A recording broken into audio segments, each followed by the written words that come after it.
Assalamualaikum warahmatullahi wabarakatuh. Perkenalkan, nama saya Dede Ivan. Saya dari Prodi Manajemen. Di sini saya akan menjelaskan mengenai etika, moral, dan akhlak dalam Islam.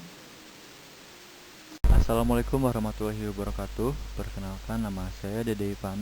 Di sini saya akan menjelaskan mengenai etika, moral, dan akhlak dalam Islam.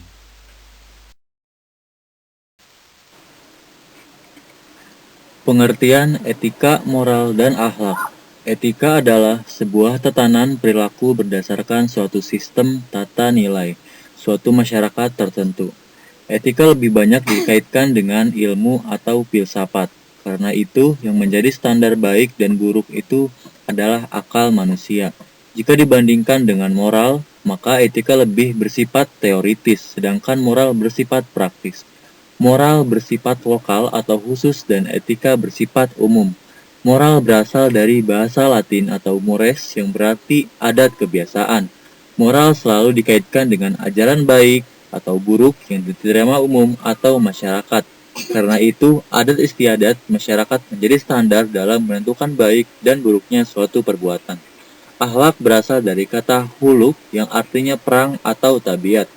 Dan dalam Kamus Besar Bahasa Indonesia, kata akhlak diartikan sebagai budi pekerti atau kelakuan. Dapat didefinisikan bahwa akhlak adalah daya kekuatan jiwa yang mendorong perbuatan dengan mudah, spontan tanpa dipikirkan dan direnungkan lagi.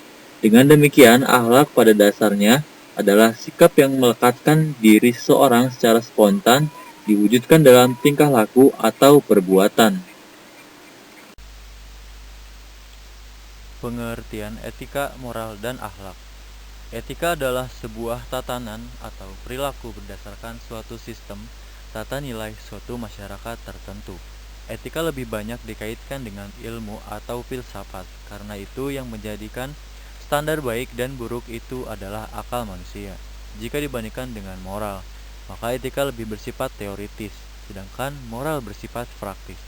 Moral bersifat lokal atau khusus dan etika bersifat umum. Moral berasal dari bahasa Latin atau mores yang berarti adat kebiasaan.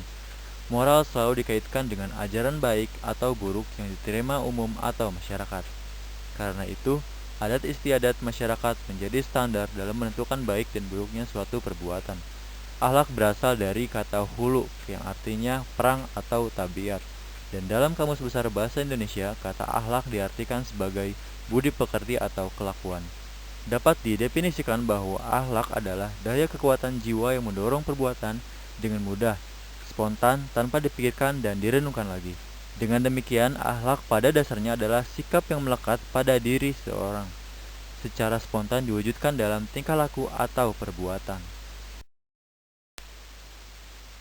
Perbedaan antara akhlak, moral, dan etika.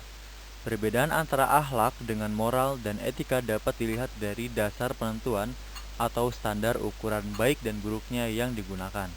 Standar baik dan buruk akhlak berdasarkan Al-Quran dan Sunnah Rasul, sedangkan moral dan etika berdasarkan adat istiadat atau kesepakatan yang dibuat oleh suatu masyarakat. Jika masyarakat menganggap suatu perbuatan itu baik, maka baik pula lah nilai perbuatan itu. Selanjutnya adalah macam-macam akhlak, yaitu ada akhlak kepada Allah, akhlak kepada sesama manusia, dan akhlak kepada lingkungan. Akhlak kepada Allah. Beribadah kepada Allah yaitu melaksanakan perintah Allah untuk menyembahnya sesuai dengan perintahnya. Seorang muslim beribadah membuktikan ketundukan terhadap perintah Allah. Berzikir kepada Allah yaitu mengingat Allah dalam berbagai situasi dan kondisi, baik diucapkan dengan mulut maupun dalam hati. Berzikir kepada Allah melahirkan ketenangan dan ketentraman hati. Berdoa kepada Allah Subhanahu wa taala yaitu memohon apa saja kepada Allah. Doa merupakan inti ibadah karena ia merupakan pengakuan akan keterbatasan dan ketidakmampuan manusia, sekaligus pengakuan akan kemahakuasaan Allah terhadap segala sesuatu. Kekuatan doa dalam ajaran Islam sangat luar biasa karena ia mampu menembus kekuatan akal manusia. Oleh karena itu, berusaha dan berdoa merupakan dua sisi tugas hidup manusia yang bersatu secara utuh dalam aktivitas hidup setiap muslim. Orang yang tidak pernah berdoa adalah orang yang tidak menerima keterbatasan dirinya sebagai manusia. Karena itu, dipandang sebagai orang yang sombong, suatu perilaku yang tidak disukai Allah. Tawakal kepada Allah yaitu berserah diri sepenuhnya kepada Allah dan menunggu hasil pekerjaan atau menanti akibat dari suatu keadaan. Tawadu kepada Allah yaitu merendahkan hati di hadapan Allah, mengakui bahwa dirinya rendah dan hina di hadapan Allah Subhanahu wa taala.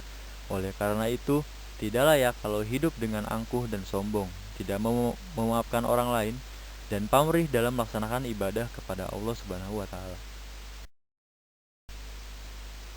Selanjutnya ada akhlak kepada sesama manusia, diri sendiri. Yang pertama ada sabar. Sabar yaitu perilaku seseorang terhadap dirinya sendiri sebagai hasil dari pengendalian nafsu dan penerimaan terhadap apa yang menimpanya. Sabar diungkapkan ketika melaksanakan perintah, menjauhi larangan, dan ketika ditimpa musibah. Yang kedua adalah syukur. Rasa syukur yaitu sikap berterima kasih atas pemberian nikmat Allah yang tidak bisa terhitung banyaknya. Syukur diungkapkan dalam bentuk ucapan dan perbuatan. Syukur dengan ucapan adalah memuji Allah Subhanahu wa taala dengan bacaan alhamdulillah. Sedangkan syukur dengan perbuatan dilakukan dengan menggunakan dan memanfaatkan nikmat Allah Subhanahu wa taala dengan aturannya. Yang ketiga ada tawadu, yaitu rendah hati. Selalu menghargai siapa saja yang dihadapinya, orang tua, muda, kaya atau miskin. Sikap tawadu melahirkan ketenangan jiwa, menjauhkan dari sifat iri dan dengki yang menyiksa diri sendiri dan tidak menyenangkan orang lain.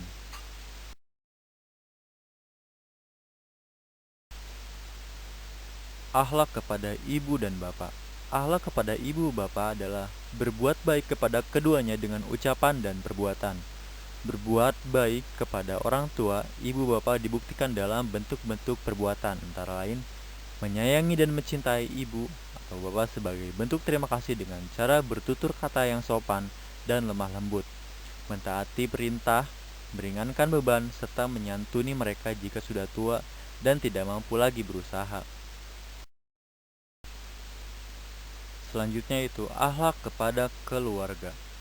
Akhlak terhadap keluarga adalah mengembangkan kasih sayang di antara anggota keluarga yang diungkapkan dalam bentuk komunikasi. Komunikasi yang didorong oleh rasa kasih sayang yang tulus akan dirasakan oleh seluruh anggota keluarga. Apabila kasih sayang telah mendasari komunikasi orang tua dengan anak, maka akan lahir wibawa pada orang tua. Demikian sebaliknya, akan lahir kepercayaan orang tua pada anak. Oleh karena itu, kasih sayang harus menjadi muatan utama dalam komunikasi sesama pihak dalam keluarga. Dari komunikasi semacam itu akan lahir saling keterikatan batin, keakraban, dan keterbukaan di antara anggota keluarga dan menghapuskan kesengajaan di antara mereka. Dengan demikian, rumah bukan hanya menjadi tempat menginap, tetapi betul-betul menjadi tempat tinggal yang damai dan menyenangkan, menjadi surga bagi penghuninya. Melalui komunikasi seperti itu pula dilakukan pendidikan dalam keluarga, yaitu menanamkan nilai-nilai moral kepada anak-anak sebagai landasan bagi pendidikan yang akan mereka terima pada masa-masa selanjutnya. Dan yang terakhir ada akhlak kepada lingkungan. Misi agama Islam adalah mengembangkan rahmat bukan hanya kepada manusia tetapi juga kepada alam dan lingkungan hidup. Misi tersebut tidak terlepas dari tujuan. Maka dari itu, akhlak kepada lingkungan, kita harus saling tolong-menolong, menyayangi sesama manusia, dan menjaga solidaritas. Demikian presentasi yang dapat saya sampaikan. Atas kekurangannya, mohon maaf. Wassalamualaikum warahmatullahi wabarakatuh.